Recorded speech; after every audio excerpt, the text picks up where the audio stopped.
What's up, Gator Nation? Welcome into our latest rapid reaction following Florida's 23-17 loss in Knoxville on Saturday night, an overtime loss, just the second in this series between these two rivals. The last time being 1998, which was also a game in which the Gators lost in overtime with a missed kick. And Trey Smack is wide right on a 47-yarder. Has another one at the end of the first half that didn't count, one of several red zone blunders by the Gators, which wasted a really, really, really strong performance from their defense. But in the end, the Gators do not get it done. They cover, but that's about the only positive you can take away from this. Not only did they lose this game and have a chance to get an upset blown, but they also lost quarterback Graham Mertz and Montrell Johnson. So about as bad as it can get right now, Nate. Yeah. Florida left at least 17 points, not more, on the field. I had somebody text me. Obviously you can see Zach and I did not make the trip. We're here in Gainesville. But I had someone text me from the field that the 12-man on the field, Damian George, was trying to get off, and Billy sent him back on. That was a play because they had to burn a timeout earlier that drive, had to rush the field goal unit on. So there's confusion on the sideline. Reporting that. I'm just saying what somebody told me. We'll ask Billy on Monday about it, but I saw the mat on the field on TV. So the mat was on the travel roster. I think the takeaways from this is that it's not new, but like Billy doesn't have feel on Saturday, whether it's play calling, flow of the game, exhibits no feel for the game. You have a 4th and 1 down to the 18, I think, and you've got DJ Lagway in because it's his turn to play. And you try and end around to get 1 yard instead of lining your 240-pound quarterback up under center, or even going Tebow style and letting him run a quarterback power. Eugene Wilson stopped. That was also the third drive of the game, Eugene Wilson's first touch of the game. You then apparently check Twitter on the sideline and be like, oh, dang, everyone wanted me to run a quarterback draw or a quarterback sneak. Let's try it now on the 1 with Graham Mertz. He fumbles. There's just bonehead calls. Later in the game, I think Florida's defense is playing so well, and I wrote about this. It'll be up soon. They elect to go for it after Graham Mertz is hurt. DJ Lagway, you're down in Tennessee territory again. There might have been pass interference on that 4th and 3, the pass to Eugene Wilson, but you have a great punter. Your defense is playing great. Punt the ball, let Jeremy pin them back, and play the field position game. Your offense isn't doing it. Your offense isn't getting it done. Your play calling is not getting it done, but your defense is playing great. Instead, you give Tennessee the ball at their 38. They're able to flip the field with a punt, pin you down in your 6. You have to then punt. Tennessee scores 2 plays later. It was just a huge momentum shift. I get it. You're being aggressive, but in that situation, your defense is playing phenomenally. You have a chance with an elite punter who you said is possibly the best in the country. Use him. Yeah, and look, Florida came out defensively. They clearly saw some things from Arkansas last week that they were able to apply not only to this game, but they had some success against Tennessee last year. And shout out to that side of the ball, man. They came up with 2 turnovers. They had some 3 and outs. And bailed out Florida twice in the second quarter when they failed to score in the red zone. So to only allow 17 points in regulation against this Tennessee offense and its high-powered attack, that should have been enough to win this game. And DJ Lagway's touchdown pass to Shamir DK late in the 4th should have been a game-winning touchdown pass. You should have scored enough in your previous opportunities that throw wins you the game. And it's unfortunate for him in that moment that he didn't get to have that. He rebounded from what was really tough stretch there of possessions after Mertz went down. He has the interception in his own territory. He has the turnover on downs that you mentioned, Nick, back-to-back 3-and-outs, and then he took the sack on third down that knocked UF out of field goal territory. I mean, he just had nothing going right for him. And then on 3rd and 17, just like back against the wall, he steps up in the pocket and delivers that pass to DK. They act like they're going to line up to go for it, and maybe they should have went for it and went for 2 there. But unfortunate. Again, that should have been a game-winning touchdown pass. You should have had some other points scored that should have won it for you. Yeah, a number of things. The red zone trips in the first half. I mean, it probably could have been a 24, like best case scenario, 24-0 halftime lead. At worst, a 17-0, maybe. I will say, like, fans accused a couple weeks ago, people of, or the team of quitting on Billy. That's certainly not the case. Like, Billy's the glue guy. He's a great locker room guy, a player's coach, I guess. Like, this team's playing their asses off. I go back. I had trust issues about the bye week stuff, but the defense was telling the damn truth. Whatever they did, whatever the defense did in the bye week, it's working. I'm going up here to find what somebody said. Austin Armstrong, to my knowledge, is not calling plays. Zach, I think, broke the story in Starkville. It was the first time that Austin moved from the booth down to the field. So he's been on the field for the last 3 games. But Austin Armstrong doesn't have a play sheet, doesn't have a play call thing. So unless he has memorized the game plan and all the play calls, he's not calling the plays on the sideline. Yeah. Mississippi State was also the first time Ron went upstairs, so they yes. flip-flopped. Yes, I've said, if you're calling the plays, you should be upstairs. You can see the field better, and it's a quieter, more organized place for you to get your thoughts and call plays in. And you can probably do it much quicker, which is what they talked about, their process and getting guys lined up, and getting aligned is literally the first thing you have to do. By the way, shout out to Vanderbilt. Yeah. Just beat the Kentucky Wildcats before they come into the swamp.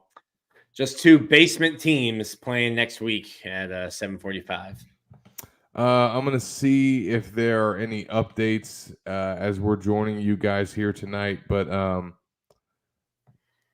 I got to say, Nick, it was tough to see Graham Mertz leave the game like that. Just given what he's been through to have a season-ending injury last year in kind of the same scenario, right? On the road against a top 10 team with a chance to pull off the upset, and you get injured late right before the 4th quarter, and you're not able to go out there and get it done, and got a freshman quarterback in there that can't finish it, and just to see him with the on crutches, that looks like obviously it's a serious injury. He had just thrown that touchdown pass to get him over the hump. Unfortunate that he had that fumble at the goal line. I'm with you. Either call that for Lagway, or if anything, hand the ball off to Montrell Johnson, who had literally just trucked somebody with one of the plays of the game. But now it's, we'll figure out what the prognosis is, but it looks like this is going to be the DJ Lagway show for the foreseeable future, Nick. Yeah, and this will be another preview of something.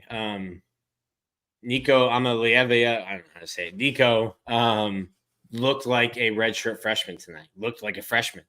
DJ Lagway, even before this game, had already played more snaps than Nico did as a freshman last year. So Nico looking the way he is, that's on Josh Heupel. You're having a guy face live bullets for the first time now. And I said during the game, like, regardless of the outcome, DJ Lagway is going to be better for this. 101,000, more than 101,000 people there tonight. And DJ got to experience that and feel that lead drives late in the game. It did not go the way he wanted it to, but like, DJ is going to be better for it next year. Now leading the way, DJ is going to get to experience Kentucky. going to experience Jacksonville, going to experience Austin, and going to experience as the starter all of these games. Like this season for Florida, who knows how it'll end? Honestly, they should be 4-2 right now.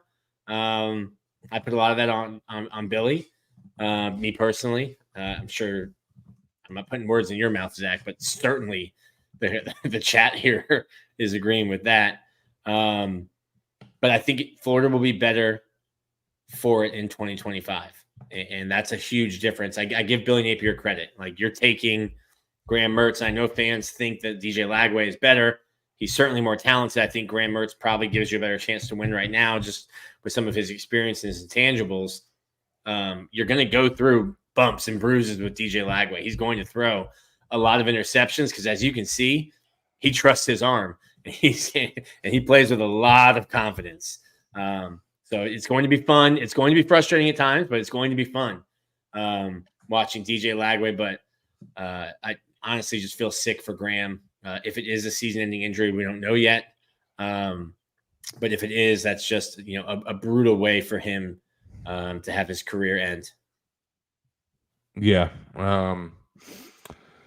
Tough situation for Florida. Now they got to try to pick up the pieces from this game. Just a devastating loss. Getting some quotes coming out of the presser here for Billy Napier.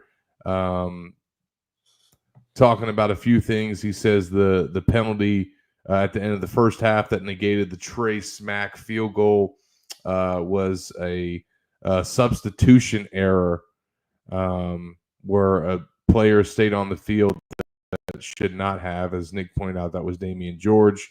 As far as sending out the offense to go for two, Tennessee calling timeout, and then them lining up for the PAT. Billy says that they had a play that they felt good about, and then when they burned the timeout, they just felt like, let's go play overtime.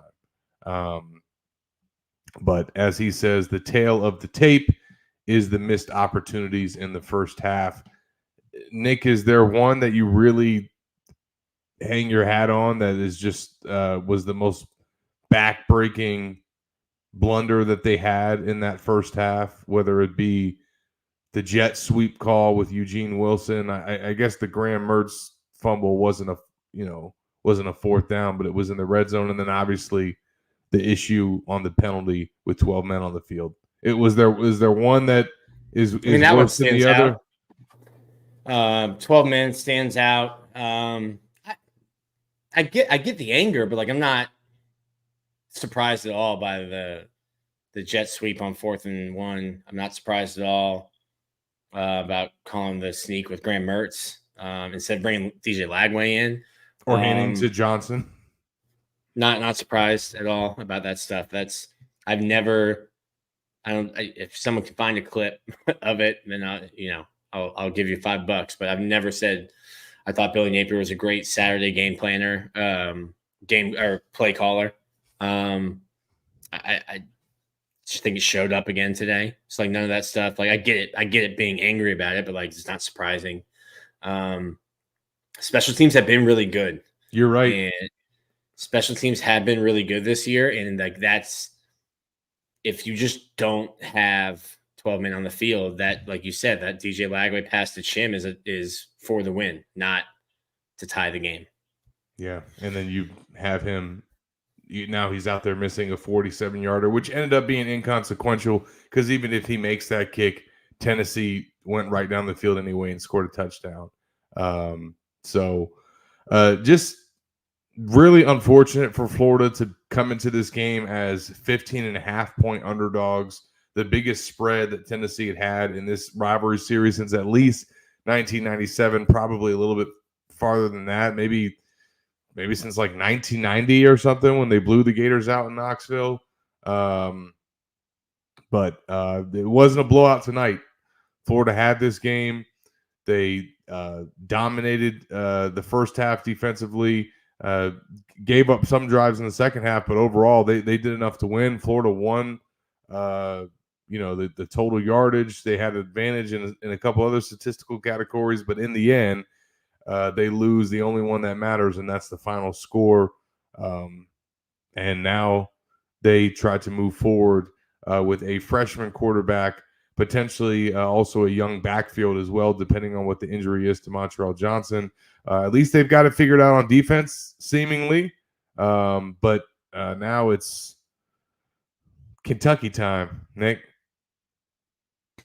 Yeah, with a new opportunity to set a record. Could be the first coach to ever lose your first 3 against Kentucky. It would be, I think, the first time ever a graduating class goes winless against Kentucky. Kentucky just lost to the sweetheart of college football in Diego Pavia. Find a way to pick up the pieces. You'll get you'll get 7:45 kickoff against Kentucky. Certainly, you found a blueprint to lose that game last year. Maybe try a different blueprint. Yeah, a lot of people here. I'll be surprised if Billy Napier is fired after this game. Florida. Yeah, he's not getting fired tonight or this weekend, guys. It's not happening. Yeah, I know you're mad. You have every right to be mad and to be making those type of demands. It's not happening this weekend. I think Florida would have had to lose like 50-0. Yeah, he's not going to be fired. I'll say he's not, and if I'm wrong, I'll be very surprised. Yeah, no. To me, and I've long felt this way that if there was going to be any type of change during the season, you got to do it before bye week. The first one wasn't going to make any sense because you still had that 4-game threshold that would have allowed some guys to just sit out the year. If you made a move that early in the season before UCF, obviously they chose not to go that route. They clearly were giving Billy this opportunity tonight to go out and get a signature win and get a top 10 victory. Should have gotten one. Should have got one, but now you come home against a Kentucky team that has had a really good win and some really bad losses. You are playing with a freshman quarterback, which probably is going to have Mark Stoops licking his chops. But this is another must-win game, just like UCF was. And if you lose this one, now we're having the conversation, because losing at home to Kentucky for the 4th straight year, 3rd time under your watch, and losing on the road in overtime to number 8 Tennessee is 2 different stories, especially when your starting quarterback left the game with an injury. That's not excusing it, but that's not the kind of result that's going to lose you your job. But it's going to have a lot of Florida fans mad for the next 48 hours, rightfully so. This was a game that Florida had and fumbled away due to some poor decision-making by their head coach and some plays that they did not execute on special teams and some other blunders that they had in the red zone. So we'll see where they go from here, Nick. Back in the swamp. Back in the swamp, need a win. I think if you lose next week, that I'd make a change. I don't know that they will. The UAA is also not looking to appease angry fans and fire Billy. Like that, they're not going to make a decision to make the fans happy. So here we are. Well, homecoming next week. So we'll see what the appetite looks like for that. We will be there to cover it faithfully for you guys. I feel for all the Florida fans out here that had to suffer through that game tonight. I know that was a tough one to watch, a tough one to stomach, and you guys have had a few of those. I don't know if it's better to lose like this, Nick, or the way that they lost to Miami and A&M. They both suck. This one's probably a little bit worse because you had it and lost it. So we will be back with you guys next week to preview homecoming game against Kentucky, and we'll see what these guys have to say coming off this loss. We'll have more coverage for you guys at GatorsOnline.com to highlight what went wrong on Saturday night at Neyland Stadium For Nick Del Torre, I'm Zach Abolverdi. We'll see you guys next week.